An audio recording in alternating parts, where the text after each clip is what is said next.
Now we've got our posts laid out here and our map complete. We've drawn, here's the house.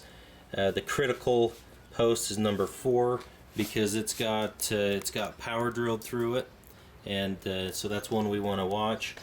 So we've numbered them 1, 2, 3, 4.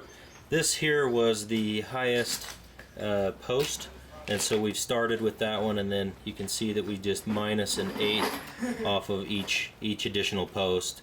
The 42 and 7/8 is considered 0, and then we just minus an 8 per post around. So we've already marked out our posts here. We've come down, and this one's going to be set at 9 feet. So this is post 1, we go 9 feet. And then the next post 2, we've just minused an 1/8 off of it. You can see a faint line there. And then so on to the other 2, minusing an 1/8 off of it. One thing to keep in mind is which direction the knife blade is going. Sometimes it'll be crucial to to make sure you're installing your knife plate in the same direction that it's pre-cut for you. So you notice here that we get the general height of how tall your pergola is going to be, and we'll leave about 1.5 to 2 inches each post. Leave that that much long, so that you can have a little bit to cut off to vary for your concrete, your sloping concrete. And the only reason that we cut these off different height, each one, is just to ensure that the top of the roof is perfectly level. So we'll show you here the way we cut the posts to give it the best cut is obviously come down one side first and then drop down the other side to give it a nice clean cut. And we decided to use, on this case, an electric chainsaw, or we also use the gas chainsaws, so either way. And then we use the teeth on the back of the blade there to grip into the post to give you to help you cut nice and straight.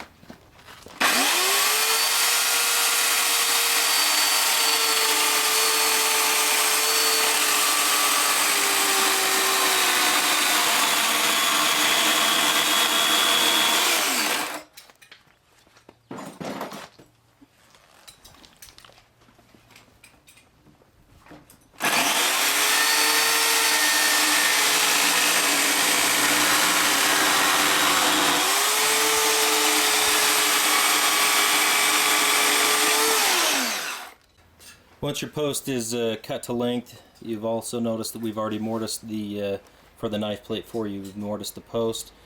Each knife blade, where the blade comes down, we've got a weld mark here. So it's got the weld bead on both sides, and we just need to accommodate for that. So we're just going to notch this out just a little bit more to accommodate that weld bead there.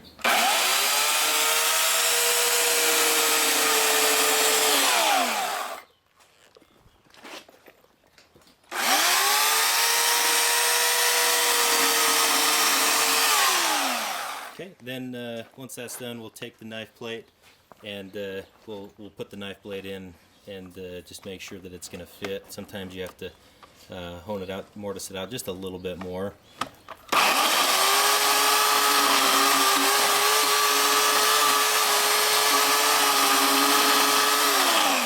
And we'll just put the knife plate in. Before it's bolted down to the concrete, we'll leave one out just to kind of slide it up and down, make sure it can fit in there completely and still be centered around the post.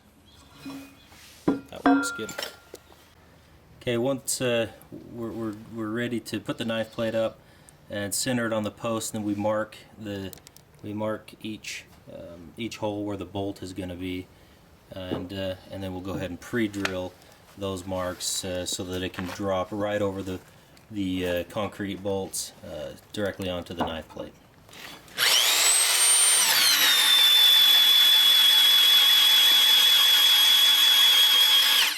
So this post here is still, this hole down here is still the, this is for the power, then this one will be for the bolt to drop down over.